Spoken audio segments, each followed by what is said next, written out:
anyone like the middle part? Like that just looks like, I look like Lord Farquaad or something.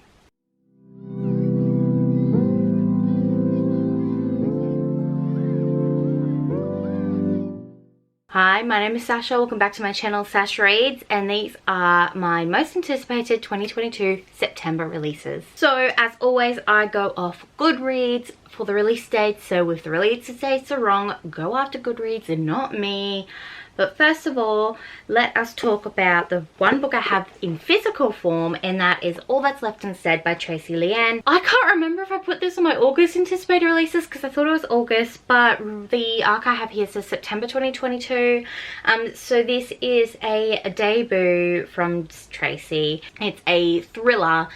And this boy, Danny, he just graduated and he's going about celebrating his life in Sydney, like celebrating his graduation in Sydney. Turns out he gets brutally murdered. So his sister, I believe it's his sister, comes back to find out what happened, why did he get murdered. Basically, I believe the police just don't care because he's not white. People have compared it to Kylie Reid's Such a Fun Age as well as Trent Dalton's Boy Swallows universe. Definitely excited to pick this one up. 13th of September this one comes out. The next book that I'm super excited for it to release next month, and that is Their Vicious Darling by Nikki St. Croix. This is the next book in the Vicious Lost Boys series. It was a trilogy, but the author just released a statement saying the fourth and final book will be coming out after this one. The events of the dark one, the end of it, like, through me, and like I need next book like immediately. And she's been releasing chapters on Patreon and I've been reading bits and pieces and I'm loving it so far, so I'm so excited to read the full thing when it does come out. So that is the 1st of September. The next book I'm excited for is The Weight of Blood by Tiffany D. Jackson. This is another thriller, I believe it's more of like a reimagination of Carrie, possibly. Tiffany D. Jackson ramps up the horror and tackles America's history and legacy of racism in the suspenseful YA novel following a biracial teenager as her Georgia high school hosts its first integrated prom. Oh, so it might be a bit historical too. Interesting. That cover makes me think of Carrie, so I'm super excited for this. I love Tiffany D. Jackson. I'll read anything she writes, basically. The next book that comes out on the 6th of September as well is called Self-Made Boys, and it's a Great Gatsby remix by Anna Marie McLemore. I love a good gay retelling. Great Gatsby, if you don't know, it's about this like self-made man who comes back for his first love back in the day. Yeah, so, ooh, we got Nicholas Caraveo, a 17-year-old transgender boy from Minnesota, has no interest in the city's glamour. Going to New York is all about establishing himself as a young professional, which could set up his future and his life as a man and benefit his family. So Nick rents a small house on West Egg from his 18-year-old cousin Daisy, who lives in fashionable East Egg near his wealthy fiance Tom. And Nick is shocked to find that his cousin now goes by Daisy Faye and has erased all signs of her Latini heritage and now passes seamlessly as white. Interesting. Next one comes out on the 6th of September as well, and that is The Decoy Girlfriend by Lily Vale. This is a famous superstar romance from the author of the Shardy setup. So we've got writer Freya Lau, who has a huge secret. She's a dead ringer for It Girl actress Mandy Roy. Her second novel is due in a month, but inspiration is nowhere to be found. Desperate to shake off her writer's block, Freya leans into her look-alike abilities and indulges in some mistaken identity for simple perks, like scoring a free mimosa or getting into a trendy nightclub. It looks like a bit of mistaken identity, or not mistaken, because I believe they do actually swap places, so it's a bit of a Princess and Pauper Barbie vibes. Loving it. I love the switching identity trope, so I'm here for this. And it looks like Freya, when she's pretending to be Mandy, has to date Taft, but Mandy thinks, oh no, but Freya thinks the relationship with Taft is real, but it's actually a PR stunt. But Freya and Taft accidentally fall in love instead. So yes, keen for that. The next one I'm excited for. I still haven't read the first one from Elena Armas, but the American Roommate Experiment comes out on the 6th of September as well. She wrote The Spanish Love Deception, and this I believe is about the roommate possibly. So Rosie starts renting her best friend's Lena's apartment because her apartment is unlivable at the moment. But what Rosie doesn't know is that Lena actually has already rented her apartment to her cousin Lucas, who Rosie has been stalking, for lack of a better word, on Instagram for the last few months. So it looks like they have a bit of forced proximity. Rosie also is having trouble writing her romance novels. Lucas offers to let Rosie stay with him, and then he proposes an outrageous experiment to bring back her literary muse and meet her deadline. He'll take her on a series of experimental dates meant to jumpstart her romantic inspiration. I'm loving it. The next one comes out on the 6th of September as well. So start of September, guys, like, get your banks ready, take out a loan, get your credit cards, you know what to do. We've got the Sunbearer Trials by Aidan Thomas. So this looks like a middle grade fantasy. Aidan Thomas wrote The Cemetery Boys, which I absolutely loved, so definitely keen for some middle grade from them. Now this is a Mexican inspired fantasy, so keen for it. Is it middle grade or is it YA? Oh, I don't know, but I just love that cover. Look at the cover, it's gorgeous, beautiful, wonderful, delightful. Now this next book I actually found on Ali's channel because she's done a September release video as well, so I'll link that down below. But this is Do You Take This Man by Denise Williams. When she said enemies with benefits, I was like, ding, that's it, that's what I need. After butting heads, an event planner and wedding officiant begins an enemies with benefits arrangement as wedding bells chime around them in this newest rom-com from acclaimed author Denise Williams. Definitely keen for that. That's really all you need to know, to be honest. Another very anticipated release that I'm hoping I get an arc for very soon, and that is The Ugly Stepsister by Megan Van Dyke. Megan Van Dyke's first novel in this series, The Second Star to the Left, is one of my favorite books of the year, and I just need this next one immediately. So The Ugly Stepsister is about Cinderella's stepsister Anna, or Anastasia, and only Anna knows the truth about Cinderella. The pauper turned queen wasn't the victim but the bully. So Cinderella's now queen, but she is evil, and so Anna has to flee because Cinderella has sent her guards on her and her mum. Now there's also Will, who's a former royal huntsman who was nearly killed for dissenting Cinderella's rise as queen in the wake of the sudden death of the king and his son. He hatches a plan to take Cinderella down and encounters Ansel, who is actually Anna because Anna's pretending to be a guy called Ansel.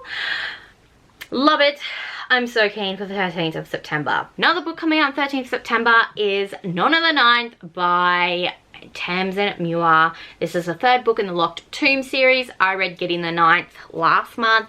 Absolutely adored it. I have Harry the Ninth out. I haven't started yet, but I'm definitely keen for the rest of the series. Getting the Ninth is about Gideon, who's trying to run away basically, but she gets caught from the necromancer of the planet, and the necromancer gives her like an ultimatum, like, work with me and I'll set you free or you'll be like locked forever, sort of thing. Anyway, I don't really know much. I know I read the book and I really liked it, but I couldn't tell you much about it. But I'm excited for the next book in the series. Hopefully I will read Harry the Ninth in September. Another book I have an arc for, and that is A Highlander for Hannah by Mary Warren. This is a plus size romance, I don't think it's historical, I actually think it's time traveling. So Hannah Glenn is ready for a change. After quitting her job and breaking up with her slacker boyfriend, she moves to her family's farm. In search for clarity, she let her best friend talk her into buying a love spell. Hannah doesn't believe in magic but decides to perform the spell anyway. What harm could it do? The ancient, brutish, but also undeniably handsome Scotsman she finds in a barn the next morning might be the answer to the question. Graham McNeil fell asleep in his uncle's stable in 1745. He awoke over 200 years in the future across the Atlantic. He's in a world he knows nothing about with a woman who drives him mad. Mad with lust and just plain mad. The spell can only be reversed under the moon of the spring equinox. They're going to have to find a way to survive each other until then. It's only a matter of months. I mean, what can happen in that time? Will Hannah and Graham learn to live with each other? If they can, then maybe, just maybe, they can find a love worth crossing space and time. So it's giving me Outlander. Like, does that guy on the cover not give you Jamie vibes? Like, definitely keen for that one. The next one coming out on the 20th of September is A Merry Little Meet Cute by Julie Murphy and Sierra Simone. I love Sierra Simone's writing, and I don't think I've read anything from Julie Murphy, but she is another plus size author that likes to write plus size romances. When I saw those two were writing a book together, I'm like, I need this, and I'm keen for the Christmas vibes. Merry Little Meet Cute is a steamy plus size holiday rom-com about an adult film star who is semi-accidentally cast as a lead in a family-friendly Christmas movie and the former bad boy pop star she falls in love with. I need this in my life now. So that's all I'm going to tell you about that one. The next book I'm really excited about, like, I just saw this cover and just died, and that is How to Succeed in Witchcraft by Ashlyn Brophy. This is a YA fantasy for fans of Never Have I Ever and Sabrina the Teenage Witch. And an overachieving teen witch vies for a prestigious scholarship at her elite high school. So we've got Shay Johnson, who has all the makings of a successful witch now that she's a junior at TK Anderson Magical Magnet School. She's one step closer to winning the full-ride Brockton Scholarship, her ticket into the university of her dreams. Her main competition, Anna Forican Alvarez. The key to victory, impressing Mr. B, drama teacher and head of the scholarship committee. When Mr. B persuades Shay to star in this year's aggressively inclusive, racially diverse musical at their not quite diverse school, she agrees, wearily, even though she'll have to put up with Anna playing the other lead. But with rehearsals underway, Shay realizes Anna is not this despicable witch she thought. Perhaps she could be a friend or more. So, looks very queer. I'm very excited. The next book that is coming out on the 27th of September, that is Spells for Forgetting by Adrienne Young. Adrienne Young wrote Fable and Namesake, which took the bookish world by storm a couple years ago. So Spells for Forgetting is a, what do they call it? Like just a singular novel? Standalone, there we go, which is a deeply atmospheric story about ancestral magic and unsolved murder and a second chance at true love.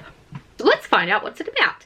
Emery Blackwood's life changed forever the night her best friend was found dead, and the love of her life, August Salt, was accused of murdering her. Years later, she was doing what her teenage self swore she never would, living a quiet life on the misty remote shores of Sasha Island and running the family's business, Blackwood's tea shop, herbal tonics and tea leaf readings. But when the island, rooted in folklore and magic, begins to show signs of strange happenings, Emery knows that something is coming. The morning she wakes to find that every single tree in Sasha has turned colour in a single night. August returns for the first time in 14 years and unearths the past that the town had tried desperately to forget. So sounds a bit mystery solving, sounds a bit second chance. I'm here for it. Another witchy book that's coming out on the 27th of September, and that is Witchful Thinking by Celestine Martin. This is about Lucinda Carraway, who loves living in Freya Grove, the mystic seaside town where charms, hexes and magical beings of all kinds are the norm. So with it being September, it looks like witches are coming up because October means Halloween, means all of the witchy goodness. She spends her days teaching high school history and her nights reading tea leaves and tending to her conjure garden. It's a good life, but she can't stop wishing for more. Until one night that wish turns into a spell and suddenly Lucy can't say no. Not to a public karaoke performance, not to running a 10k, and most alarmingly, not to her high school crush Alexander Dwyer, who needs her help unjixing his new house, which just happens to be across the street from hers. And then the last book on this list I'm really excited for. I haven't read anything from this author, but Shani over at Shani and Books has, and I need this one in my life, and it is called Where We End and Begin by Jane Igaharo. This is about star-crossed lovers who get a second chance at romance when they're reunited at a wedding in Nigeria, in a heartfelt novel from the acclaimed author of The Sweetest Remedy. So we've got Dunny, who hasn't seen her high school boyfriend Obina since she left Nigeria to attend college in America. Before their devastating separation, they vowed to find their way back to each other one day. Sweet! 12 years later, and their vow is a thing of the past. Donnie works as a geneticist in Seattle and is engaged to a man she doesn't love but one her parents approve of. Her future is laid out for her, and everything is going according to plan until she returns to Nigeria for a friend's wedding and runs into a bina. The shy, awkward boy she loved as a teenager is now a sophisticated, confident man. Things have changed, but there's still an undeniable connection between them. As they rediscover each other, their days filled with desire and passion, Donnie is reminded of the beautiful future she once planned with Abina. But when devastating secrets are revealed and the reckless actions of their past brings new challenges, she's left questioning everything, including if the love that consumed her as a teenager is still worth holding on to. Oh my gosh. But that also sounds like cheating. I don't know. Oh, I'm so scared. Anyway, those are all the books that are coming out in September that I'm really excited for. Hopefully I put some of them on your radar. Once again, thank you so much for watching.